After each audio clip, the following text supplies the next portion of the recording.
إن الحمد لله نحمده ونستعينه ونستغفره يهده الله فلا مضل له ومن يضلل فلا هادي له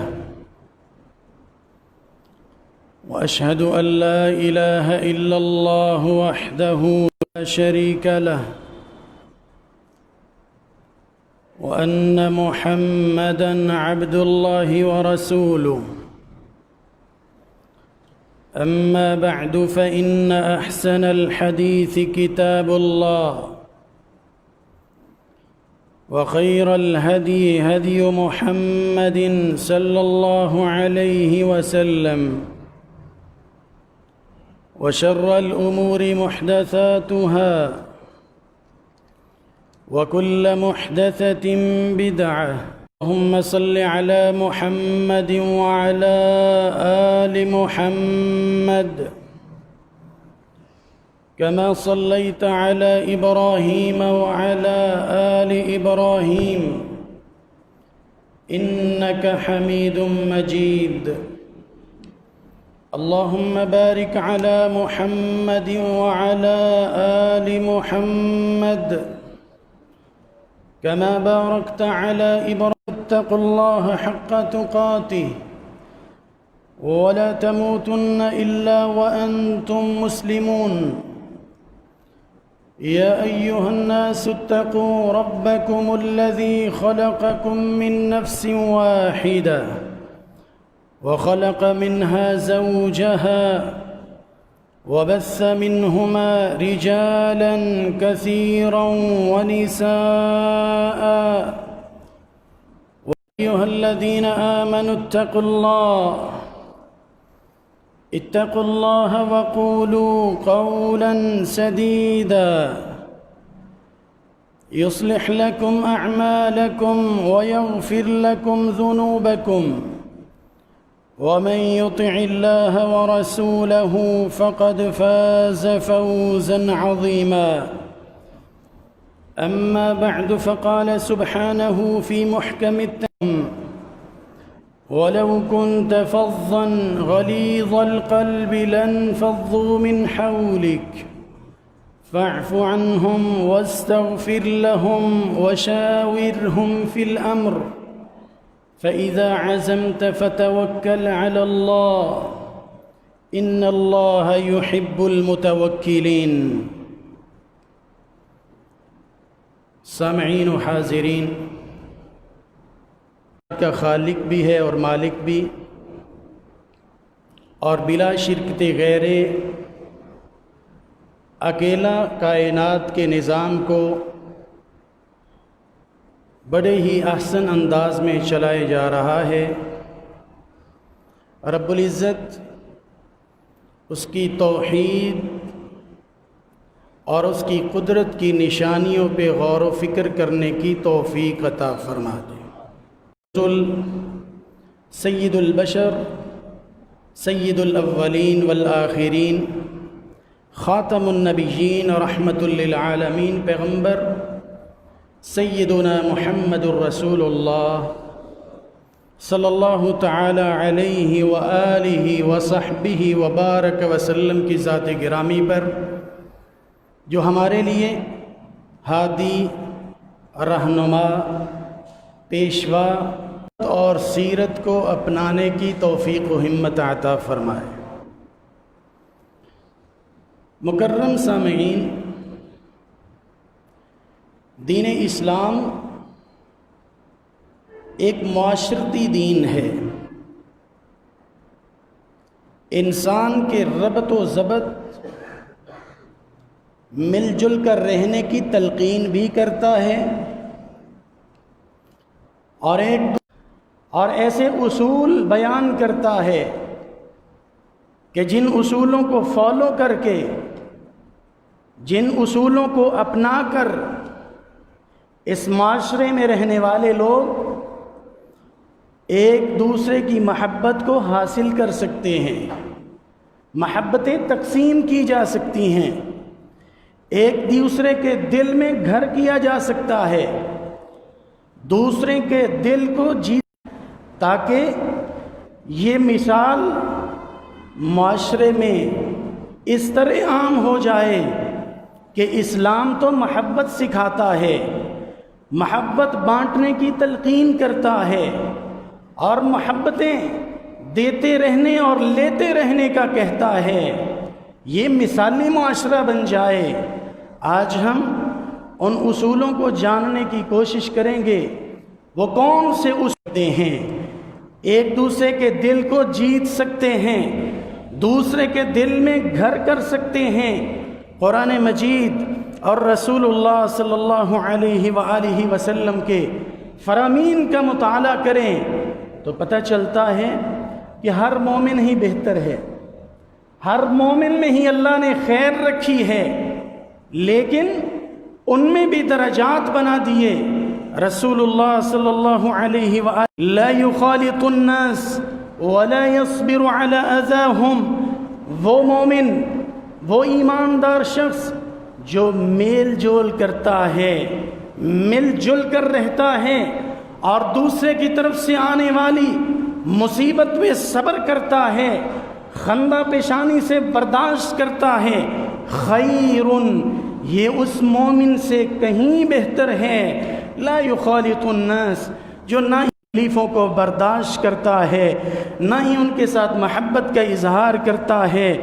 رسول اللہ صلی اللہ علیہ وآلہ وسلم نے ہمیں سمجھایا ہے، ایک دوسرے کے دل کو جیتنے کے لیے، ایک دوسرے کے دل میں گھر کرنے کے لیے، اس کے دل کا مالک ہونے کے لیے تمہیں چاہیے کہ ایک دوسرے کے نام عمدہ رکھا کرو، عمدہ ناموں، اچھی کنیتوں اور خوبصورت القابات سے پکارا کرو۔ اسی لیے تو رسول اللہ صلی اللہ علیہ وآلہ وسلم کہیں بھی اپنے دوست کو سیف اللہ کہتے نظر آتے ہیں، تم اللہ کی تلوار ہو۔ کہیں پہ آپ صلی اللہ علیہ وسلم نے امین الامہ ہے، اور اپنے تو اپنے تھے، بیگانوں کے حوالے سے بھی آپ صلی اللہ علیہ وآلہ وسلم کا یہی اصول رہا ہے۔ کہاں سے لائیں اتنا ظرف، کہاں سے کریں اتنی ہمت اور جرت؟ رسول اللہ صلی اللہ علیہ وآلہ وسلم نے اپنوں کو تو کہا ہی ہے، اچھے القاب سے بلایا ہی ہے۔ جب وقت آیا نا فارس کو تبلیغ کرنے کا، صلی اللہ علیہ وسلم یہ خط لکھا جا رہا ہے محمد الرسول اللہ یا محمد ابن عبداللہ کی طرف سے، اور کس کی طرف؟ الی کسریٰ۔ کیوں جی بات پوری تھی یا نہیں؟ پوری تھی۔ فارس کا بادشاہ، لفظ کافی تھا، لیکن فرمایا الی کسریٰ عظیم فارس، فارس کی عظیم چیئرپرسن کو میں مخاطب ہو رہا ہوں، اور دعوت دیے علی کو منا بنا دیا۔ ہم نے یہ برداشت نہیں کیا کہ اچھے لفظ سے پکارا جائے، اچھے القاب سے یاد کیا جائے۔ چاہیے تو یہ کہ جو پڑھانے والا ہے اس کو مخاطب کرتے ہوئے پروفیسر صاحب کہہ دیا جائے، استاد مکرم کہا جائے۔ اگر کوئی طب کے شعبے سے تعلق رکھتا ہے، ڈاکٹر صاحب کا لفظ بول دیا جائے، انجینئر صاحب کہہ دیا جائے، تاکہ اس کے دل کو جیت لی۔ روم، میں نے ہرقل کو یہ خط لکھا ہے، میری یہ دعوت کا مخاطب ہرقل ہے، جو کہ روم کا سب سے بڑا والی ہے، سلطنت کا والی اور بادشاہ ہے، جس کے سر پہ آج کل صحرا ہے، میں اس کو مخاطب کر رہا ہوں۔ یقین جانیے پھر دعوت کا اثر ہوا یا نہیں؟ روب سے بھی کہہ سکتے تھے اللہ کے رسول ہیں، آخری رسول ہیں، سچ کہنا، ہاں سچ ہے، تمہارے پاس عقیدہ بھی سچا ہے، منہج بھی سچا ہے، بات بھی اچھی ہے اور پکی ہے، لیکن انداز بھی اچھا ہونا چاہیے، نرمی بھی ہونی چاہیے، دوسرے کا احترام بھی ہونا چاہیے، تبھی تو اس میں اثر آتا ہے اور دلوں کو جیتا جاتا ہے۔ اللہ رب العزت ہمیں ایسا کرنے کی توفیق عطا فرمائے۔ کرتے ہیں ابو ہریرہ رضی اللہ تعالی عنہ کی روایت ہے، آپ کا ارشاد گرامی ہے، لا تدخلون الجنہ، سنیے سنیے، لا تدخلون الجنہ، تم جنت میں داخل ہو ہی نہیں سکتے، حتی تؤمنوا، جب تک مومن نہ ہو جاؤ، ولا تؤمنوا حتی تحابوا، اور مومن ہو ہی نہیں سکتے، ایمان تک تم مومن نہیں ہو سکتے۔ پھر فرمایا اولا ادلکم علی شیء اذا فعلتموه تحاببتم، کیا تمہیں ایسا وظیفہ نہ بتا دوں، ایسا عمل نہ بتا دوں، جب تم اس کو اپناؤ گے تحاببتم، آپس میں محبت ہو جائے گی، جب محبت آئے گی مومن بن جاؤ گے، اور مومن بننے کے بعد جنت کے وارث بن جاؤ گے۔ ہاں آپس میں سلام کو عام کرنا تمہارا کام ہے، محبتوں کا گہوارہ تمہارے دلوں کو اور معاشرے کو بنا دینا رب ذوالجلال کا کام ہے، اور محبت آنے کے بعد ایمان کو تمہارے دل میں جگہ دینا بھی اسی کا کام ہے۔ ایک دوسرے کو سلامتی کا پیغام پہنچائیے، اور ہاں سلامتی کو قرآن مجید نے عظیم تحفہ بھی قرار دیا ہے۔ یہ عام اس میں بہت زیادہ محبت کا انداز چھپا ہوا ہے، ایک دوسرے کی امان چھپی ہوئی ہے، سلامتی کا پیغام چھپا ہوا ہے، اور اسی لیے تو اس کو قرآن مجید نے بہت عظیم تحفہ قرار دیا ہے۔ اللہ رب العزت قرآن مجید میں فرماتے ہیں وَإِذَا حُيِّيتُم بِتَحِيَّةٍ فَحَيُّوا بِأَحْسَنَ مِنْهَا أَوْ رُدُّوهَا إِنَّ اللَّهَ كَانَ عَلَى، تو اس تحفے کا جواب اس سے عمدہ تحفے کے ساتھ دیا کرو۔ جب آپ کو گفٹ دیا جائے اس سے اعلیٰ گفٹ رد عمل میں ہونا چاہیے، بدلے میں جو ریٹرن کرنا ہے وہ اس سے اچھا ہونا چاہیے۔ اگر کوئی السلام علیکم کہتا ہے تو ورحمۃ اللہ کا اضافہ کیجئے اور اس کو لوٹا دیجئے۔ اور دوسرے مقام پہ اللہ رب العزت نے اس کو بابرکت تحفہ کہا ہے اور پاکیزہ تحفہ کہا ہے قرآن مجید میں انفسکم تحیۃ من عند اللہ من عند اللہ مبارکۃ طیبہ۔ فرمایا جب گھر میں جاؤ، گھر داخل ہو، سب سے پہلے جو تحفہ پیش کر طیبہ، برکتیں بھی اپنے اندر سمیٹے ہوئے ہیں، پاکیزگی اور عمدگی کو بھی چھپائے ہوئے ہیں، جو اس کو اپنا لیتا ہے وہ بابرکت بھی بن جاتا ہے اور پاکیزہ بھی ہو جاتا ہے۔ الہ العالمین ہمیں اپنانے کی توفیق عطا فرما دے۔ آگے بڑھیے، رسول اللہ صلی اللہ علیہ وآلہ وسلم نے دلوں کو جیتنے کا احوال دریافت کیا کرو، ایک دوسرے کی خبر گیری کرتے رہا کرو، حال پوچھتے رہا کرو، اور صرف کہا ہی نہیں، آپ صلی اللہ علیہ وآلہ وسلم خود ایسے کیا بھی کرتے تھے۔ سیدنا عبد الرحمن ابن عوف رضی اللہ تعالی عنہ فرماتے ہیں، ایک دن آپ صلی اللہ علیہ وسلم نے مجھے دیکھا اور آپ نے میری حالت سے، کیفیت سے، میری کنڈیشن اور پوزیشن سے اندازہ لگایا، کیونکہ بہت عمدہ خوشبو لگائے ہوئے تھا اور بڑا حشاش بشاش نظر آ رہا تھا۔ آپ صلی اللہ علیہ وسلم نے پوچھا مہیم، عبد الرحمن بڑے خوش نظر آ رہے ہو، بڑے خوش دکھائی دے رہے ہو، کیا حال ہے، کیا خوشی ہے، ہمیں بھی شیئر کیجئے۔ فقال یار آپ کو نہیں پتا انصار کے عمدہ خاندان میں میری شادی ہو گئی ہے، میں نے شادی رچا لی اللہ کے پاک نبی علیہ السلام۔ آپ صلی اللہ علیہ وآلہ وسلم اور آگے بڑھے، دوست بھی ہیں، شاگرد بھی ہیں، جونیئر بھی ہیں، صحابی ہیں، لیکن آپ صلی اللہ علیہ وآلہ وسلم نے اپنے معیار سے ذرا نیچے آ کر حال دریافت کرنے میں اور قدم آگے رکھا۔ آپ نے فرمایا کہ بس بات ہو گئی، آپ نے آگے بڑھ کے پوچھا عبد الرحمن حق مہر میں کیا دیا تھا؟ فرمایا علی وزن نواۃ من ذہب، اللہ کے پاک نبی علیہ السلام بس کچھ سونا میرے پاس تھا، وہ میں نے حق مہر میں پیش کر دیا ہے۔ آپ اور آگے بڑھے، آپ نے فرمایا اولم ولو بشاۃ، عبد الرحمن اتنی خوشی ملی ہے، شادی ہو گئی ہے، گھر آباد ہو گئے ہیں، اب دعوت تو بنتی ہے نا، لیکن ہونی ضرور چاہیے کیونکہ خوشی کی بات ہے۔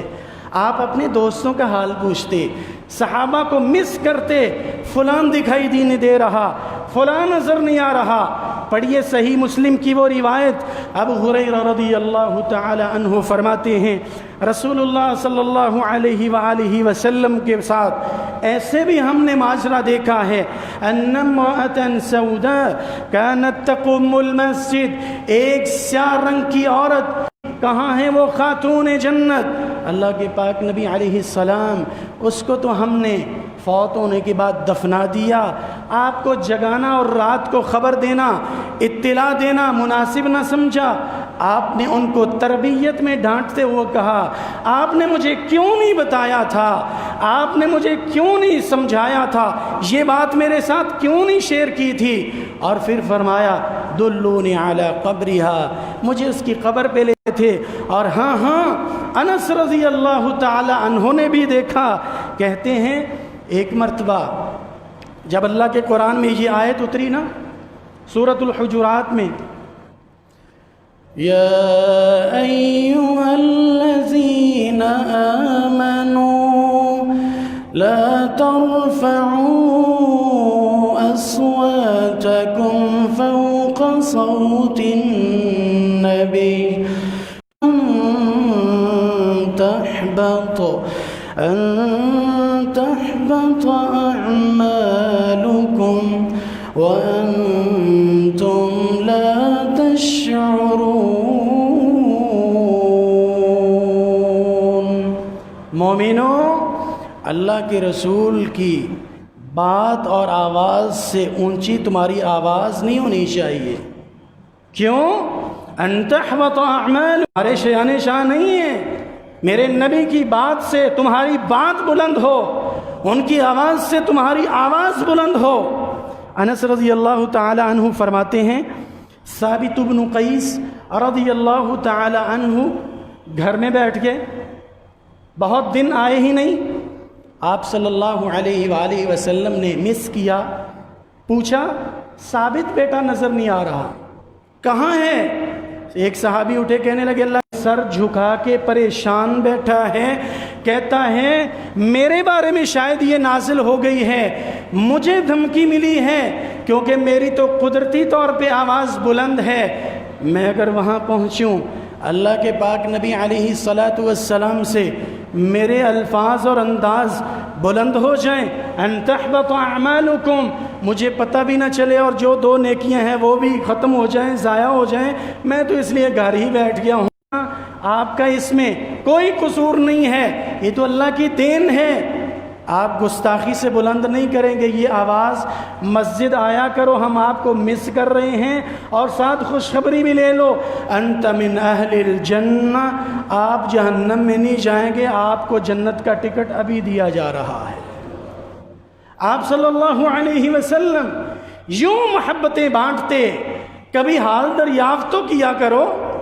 افسوس دائیں اور بائیں دیکھتے ہیں سلام پھیرنے کے بعد، یار فلاں بھائی نہیں دکھائی دے رہے، فلاں نظر نہیں آئے، فلاں کل کے نظر نہیں آ رہے، فلاں کو ہفتہ ہو گیا، خیریت تو ہے، پتہ کیجئے۔ اور ہاں ایسے بھی ہوتا ہے 5 وقت کا نمازی تھا، نظر نہیں آیا، کسی نے نہیں پوچھا، تبھی پتہ چلا جب جنازے کا اعلان ہو گیا، پتہ ہی نہیں کیا، اور ہے کون؟ 6 وقت کا نمازی ہوں۔ پہلے کیا ہے، میں ہر دل عزیز بن جاؤں، محبت دینا اور ساری محبت کی نسبتیں میری طرف ہو جائیں، کیسے ہو سکتا ہے؟ اٹ از امپاسبل، ناممکن ہے میرے بھائیوں، یہ محبت تمہاری طرف تبھی منسوب ہوگی جب خود محبتیں بانٹو گے۔ میرے مالک ہمیں ایک دوسرے کا حال پوچھتے رہنے کی توفیق عطا فرما۔ آیا ہے جسے اپنا کر ہم محبتیں بانٹ سکتے ہیں اور جس کے بدلے میں ہم دوسرے کے دل میں گھر کر سکتے ہیں۔ دل کو جیتا جا سکتا ہے، کوئی مشکل نہیں ہے۔ کیسے؟ آپ صلی اللہ علیہ وآلہ وسلم فرماتے ہیں مسکراہٹ کو بکھیرتے رہا کرو، مسکراہٹ کو تقسیم کیا کرو، مسکرایا کرو نا، بہت بڑی نیکی ہے۔ آپ صلی اللہ علیہ وآلہ وسلم نے اسی لیے تو یہ کہہ دیا تھا لا يحقرن من المعروف شیئا، کسی بھی نیکی کو حقیر نہ جانا کرو، جتنی بھی چھوٹی ہو، چھوٹی سے چھوٹی اور بڑی سے بڑی نیکی بہت قیمتی ہوتی ہے۔ وَلَوْ أَن تَلْقَى أَخَاكَ بِوَجْهٍ طَلْقٍ، اگرچہ آپ کا اپنے بھائی کو مسکرا کر ملنا، خندہ پیشانی سے ملنا ہی کیوں نہ ہو، اللہ نے اس کو بھی نیکیوں میں لکھ دیا ہے۔ اور دوسری روایت میں ابو ذر رضی اللہ تعالی عنہ فرماتے ہیں، آپ صلی اللہ علیہ وآلہ وسلم کا فرمان ہے تبسمک فی وجہ اخیک لک صدقہ، اپنے بھائی کو مل کر مسکرانا تمہارا کام ہے اور اس سمائل کو تمہارے نامہ اعمال میں صدقے کے طور پر لکھنا ربی ہونی چاہیے۔ ہر وقت ہنستے رہنا چاہیے، بے وجہ اور بے محل ہنسی نہیں آنی چاہیے، لیکن یہ بھی تو نہیں نہ ہونا چاہیے کہ مسلمان کو مل رہا ہے اور سامنے 12 بجے ہوئے ہیں، مسلمان کے ہاتھ سے مصافحہ کر رہا ہے اور جو چہرے کے تاثرات ہیں ان میں خوشی ہی نہیں ہے، ان میں اسمائل ہی نہیں ہے۔ رضی اللہ تعالی عنہ فرماتے ہیں میں آپ کے پاس حاضر ہوا، آپ صلی اللہ علیہ وآلہ وسلم نے پوچھا کس لیے آئے ہو؟ میں نے جواب دیا جئت لأسلم على وجهك على يديك یا رسول اللہ صلی اللہ علیہ وسلم، اللہ کے پاک نبی علیہ السلام اس لیے حاضر ہوا ہوں، مبارک کپڑا اڑا دیا، مبارک چادر پیش کر دی، بچھاؤ اور بیٹھ جاؤ، اور اس کے بعد اپنے صحابہ سے مخاطب ہوئے، فرمایا میرے دوستو، میرے صحابیوں، اذا جاءکم قریم قوم فاکرموا، جب کوئی کسی قوم کا معزز فرد آئے، شریف النفس آدمی آئے، اس کو عزت دیا کرو۔ دیکھو میں نے بھی عزت دی ہے نا، اپنا خوبصورت کپڑا علیہ وسلم منذ اسلمت الا تبسم فی وجہی، وہ دن اور آج کا دن اللہ کے نبی صلی اللہ علیہ وسلم جب بھی مجھے ملے اور مجھے دیکھا تو آپ نے تبسم فرمایا ہے، مسکرا دیتے تھے، آپ مجھے اسمائل پیش کیا کرتے تھے۔ کیا آج ہم ایسا کرتے ہیں؟ ایک دوسرے کو یہ خوشی دیتے ہیں میں گھر کرنے کے لیے جو اگلا وظیفہ بتایا ہے، خوبصورت اصول اور گر سمجھایا ہے، فرمایا نرمی کو اختیار کیا کرو۔ کیا کیا کرو؟ دوبارہ اس لیے بلا رہا تھا کہ یاد ہو جائے، سبق بھولے نا، بڑا اہم ہے اور بڑا مشکل بھی ہے۔ مشکل سے اس لیے کہ میں نرمی کروں، اللہ اکبر، وہ کیا کر رہا ہو؟ مقابلہ اچھائی میں ہوتا ہے، بھلائی میں ہوتا ہے، برائی میں نہیں۔ اس لیے آگے بڑھو، نرم بن جاؤ، اپنے کندھے کو جھکا دو، ہاتھ کو بڑھا دو، قدم کو آگے چلا دو، الفاظ کو خوبصورت انداز میں نکال دو، کچھ نہیں ہوتا، کچھ نہیں بگڑتا، ہاں سمر ضرور جائے گا۔ آپ صلی اللہ علیہ وآلہ وسلم کا یہی وہ اصول تھا نا، آزاد کر تو دیا ہے، نہیں آزاد نہیں کیا، یہ تو ظاہری تالے کھولے ہیں، یہ تو ظاہری طور پر تم نے آزاد کیا ہے۔ یا رسول اللہ، دلوں پہ تو قبضہ ہی جما لیا ہے، دلوں کو تو اپنا ہی بنا لیا ہے، دل میں تو گھر ہی کر لیا ہے، محبت ایسی ملی، نرمی ایسی ملی۔ کیا ہوا تھا جب حال پوچھا تھا نا، سمامہ بتاؤ کیا حال ہے، چونکہ سردار تھا۔ تقتل ذا دم وان تنعم علی شاکر، اگر قتل کر دو گے، ظاہر ہے تمہارے سامنے بندھا ہوا ہوں، تمہارے قبضے میں ہوں، کر سکتے ہو، قتل کر دو گے کر سکتے ہو، لیکن یاد رکھنا سوچ سمجھ کے کرنا۔ تقتل ذا دم، پیچھے ہیں جو قتل کا بدلہ ایک قتل سے نہیں، بہت سارے خون آپ کے احسان کا بدلہ دوں گا، بھلاؤں گا نہیں۔ بس دو ہی باتیں ہیں، حال کیا بتانا، یہی میری بات ہے، یہی میری سوچ ہے، بس نرمی اختیار فرمائے۔ کھانا بھی پیش کیا جائے، بڑے دل کی بات ہے، بڑے دل گردے کی بات ہے ہماری زبان میں جس کو کہتے ہیں، بڑی ہمت کی بات ہے، جگرے کی بات ہے، کھانا بھی دے دو۔ اور کھانا کہاں سے لائیں؟ میرے گھر سے لائیں۔ دودھ بھی پیش کیجئے، کیونکہ رپلائی وہی آ رہا ہے، کھول دو۔ اور جواب کیا ملا، ریئیکشن کیا ملا، نرمی کا جواب رسول اللہ صلی اللہ علیہ وآلہ وسلم کا تا دم حیات مرید بن گیا، آپ کے مریدوں کی صف میں شامل ہو گیا۔ اسی لیے تو اللہ رب العزت قرآن مجید میں فرماتے ہیں، چوتھے پارے میں ارشاد ہوا، فَبِمَا رَحْمَةٍ لَنْفَضُّوا مِنْ حَوْلِكَ فَاعْفُ عَنْهُمْ وَاسْتَغْفِرْ لَهُمْ وَشَاوِرْهُمْ فِي الْأَمْرِ فَإِذَا عَزَمْتَ فَتَوَكَّلْ عَلَى اللَّهِ إِنَّ اللَّهَ يُحِبُّ الْمُتَوَكِّلِينَ۔ سامنے صفوں میں بیٹھے یہ نظر آ رہے ہیں نا، یہ اللہ کی رحمت کا نتیجہ ہے اور تمہاری نرمی کا یہ جواب ہے۔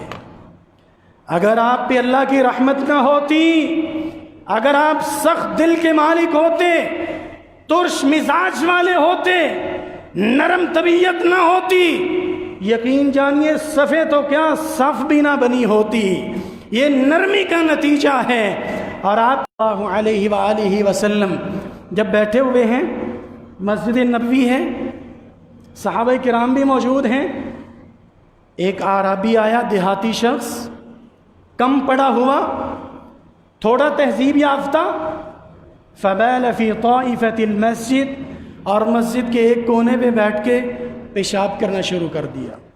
صحابہ کرام ڈانٹنے لگے، مسجد میں ایسے نہیں کرتے، چھوڑ دو، اٹھ جاؤ، بس ہلکے۔ اس حالت میں سمجھانے والوں کو سمجھایا ہے، لا تظلموا، نہ اس کی حالت میں خلل نہ ڈالو، حاجت کو پورا کرنے دیجئے، ڈانٹیے مت، روکیے اور ٹوکیے مت، اس کو آسانی میں آ لینے دو۔ جب مکمل کر کے اپنی حاجت سے فارغ ہو کے ایک طرف ہوا، آپ صلی اللہ علیہ وسلم نے پانی کا ڈول منگوایا، تبن لہذا۔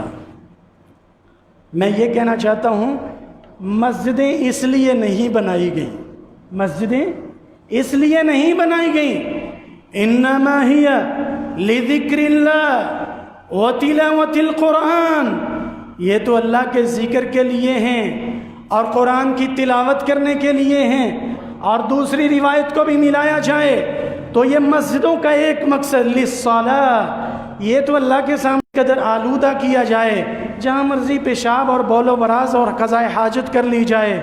اتنی محبت سے سمجھایا، وہ ایک طرف ہوا اور اللہ کے سامنے ہاتھ اٹھا دیے، اللہم اغفر لی و محمد صلی اللہ علیہ وسلم، کہتے ہیں اللہ مجھے معاف کر دے اور محمد الرسول اللہ صلی اللہ علیہ وسلم کو معاف کر دے۔ انہوں نے میری بڑی اچھی تربیت کی ہے اور دوسروں کو دعا میں شامل کر دیا۔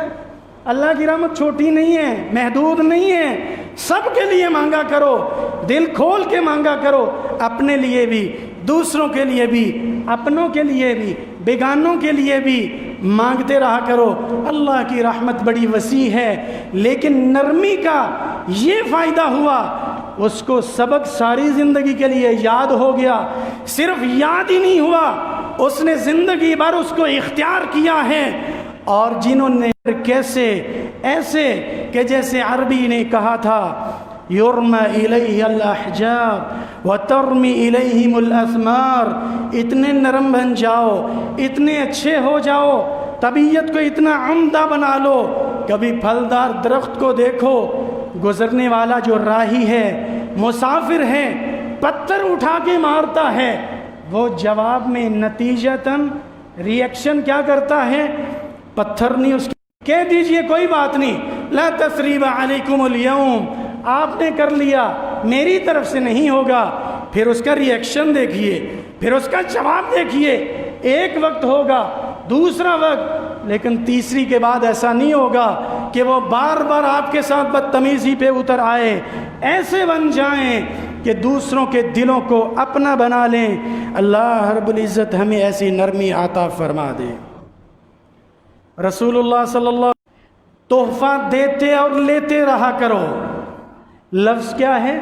تحادو تحابو، ایک دوسرے کو ہدیہ دو اور ایک دوسرے کی محبت کو حاصل کرو۔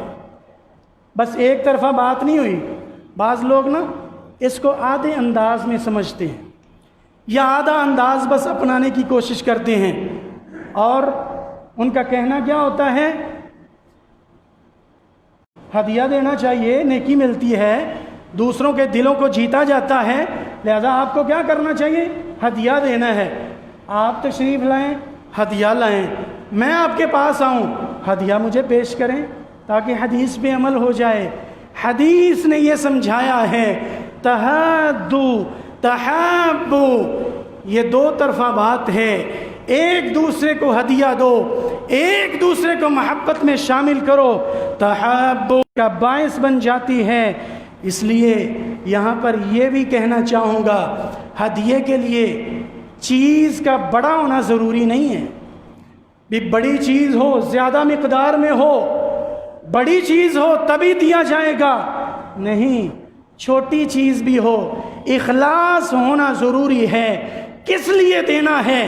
دکھلاوے کے لیے نہیں، دوسروں کو دکھا کر نہیں، نام کرنا۔ اور تحفہ قبول بھی فرمایا ہے، یہ آپ صلی اللہ علیہ وآلہ وسلم کی سیرت طیبہ ہے۔ آگے بڑھیے، اگر دوسرے کا دل جیتنا چاہتے ہو، اگر اس کے دل میں گھر کرنا چاہتے ہو، تو کبھی اپنے دل میں وسعت بھی پیدا کیجئے، مجلس میں بھی وسعت پیدا کیجئے، اور انداز یہ ہو کہ جو رسول اللہ صلی اللہ علیہ وآلہ وسلم نے اپنے صحابہ کے ساتھ اپنایا تھا۔ آپ دیکھیے، آپ صلی اللہ علیہ وآلہ وسلم تشریف فرما ہیں، ایک شخص داخل ہوا، فتزحزح له، آپ نے ذرا اس کے لیے حرکت فرمائی، ذرا کندھوں کو سکیڑا اور ایسے ایسے آئیں بیٹھیے۔ سوال ہوا، ان فی المکان لساعۃ، یا رسول اللہ صلی اللہ علیہ وسلم جگہ تو کافی موجود تھی، آپ نے پھر بھی ایسے سکڑ کر کہا ہے کہ آئیں بیٹھیے، اور کندھوں کو ہلایا ہے، حرکت دی ہے، یہ کیا ماجرا ہے؟ آپ صلی اللہ علیہ وآلہ وسلم نے فرمایا ان یتزحزح له، یہ جو میں نے کیا ہے تمہارے بھی کرنے کا کام ہے، اور یاد کر لو مسلمان کا حق ہے، جب اپنے بھائی کو دیکھے وہ مجلس میں آیا ہے، بیٹھنے لگا ہے، بیٹھنا چاہتا ہے، جگہ موجود ہو بھی، بس اس کے اکرام کے لیے تھوڑی حرکت کر لو تاکہ اس کے دل میں جگہ بن جائے۔ یہ آپ نے کیا بھی ہے اور کرنے کا حکم بھی دیا ہے۔ ان للمسلم حق ہے، اگلے کو بس محسوس کروانا ہے کہ آپ کی قدردانی کرتا ہوں، آپ کے لیے میرے دل میں بہت ساری جگہ ہے۔ جب ایسا کریں گے آپ کی قدردانی کی جائے گی، آپ کے لیے اس کے دل میں جگہ بن جائے گی۔ یہ دوسرے کے دل میں گھر کرنے کا طریقہ ہے۔ اور ہاں، رسول اللہ صلی اللہ علیہ وآلہ وسلم پر یہ بھی آیت نازل ہوئی تھی نا، 28ویں پارے میں درج ہے، جب کوئی آئے جگہ نہ بھی ہو تو بھی بنا دیا کرو، سکڑ جایا کرو، سیدھے ہو جایا کرو، دوسروں کو شامل کرو، میٹنگ ان کے لیے شیئر کرو تاکہ محبت بڑھ جائے۔ اور آپ صلی اللہ علیہ وآلہ وسلم کی زوجہ مکرمہ عائشہ صدیقہ رضی اللہ تعالی عنہا فرماتی ہیں، رسول اللہ صلی اللہ علیہ وآلہ وسلم کے سب سے زیادہ صورت میں مشابہ، سب سے زیادہ وہ ان کے ساتھ ملتی جلتی تھیں، اور فرماتی ہیں کہ آپ صلی اللہ علیہ وآلہ وسلم کے پاس جب وہ آیا کرتی تھی، قام الیہا فاخذ بیدہا وقبلہا وَأَجْلَسَهَا فِي مَجْلِسِهِ، آپ صلی اللہ علیہ وسلم اس کے لیے کھڑے ہو کے آگے بڑھ جاتے ہیں۔ صرف کھڑے ہونا درست نہیں ہے، استقبال کی غرض سے دوسرے کے دل میں جگہ بنانے کے لیے ایسے پروٹوکول دیا جا سکتا ہے، کھڑے ہو جائیے، مجلس چھوڑ دیجئے، نشست چھوڑ دیجئے اور اس کی طرف آگے لپک جائیے، آگے بڑھ جائیے، جتنی جگہ ہو، 1 قدم 2 قدم، جگہ نہ بھی ہو تو بس محض لپک جائیے اس کی طرف تاکہ اس کی محبت حاصل ہو سکے۔ فرماتی ہیں آپ صلی اللہ علیہ وآلہ وسلم اپنی خوبصورت اور قیمتی نشست پہ بٹھا دیتے، بیٹا آپ یہاں بیٹھو، میں ادھر ہو جاتا ہوں۔ اور فرماتی ہیں ایک طرفہ بات نہیں تھی، وَكَانَ إِذَا دَخَلَ عَلَيْهَا، جب آپ ان کے ہاں جایا کرتے تھے وہ بھی آگے بڑھتی، کھڑی ہوتی، آگے بڑھتی، اپنے بابا کا ہاتھ مبارک پکڑتی، چومتی اور اپنی نشست چھوڑ کر انہیں بٹھا دیا کرتی۔ یہ سب کیا ہے؟ دوسرے کی فرما دیں گے، اللہ آپ کی عزت اور احترام کو بھی عام فرما دیں گے، کیونکہ جب اللہ کسی سے محبت کرتا ہے وہ فرشتوں میں بھی اعلان کروا دیتا ہے اس سے محبت کی جائے، اور زمین والوں کے دلوں میں بھی یہ بات بٹھا دی جاتی ہے، یہ اعلان کر دیا جاتا ہے فلاں شخص کو اللہ بھی پسند فرماتے ہیں اور فرشتے بھی اس سے محبت کرتے ہیں، تمہیں بھی اس سے محبت کرنی چاہیے۔ محبت لیتے رہنے کی توفیق و ہمت عطا فرمائے۔ سبحان ربنا رب العزت عما یصفون، سلام علی المرسلین، الحمد للہ رب العالمین۔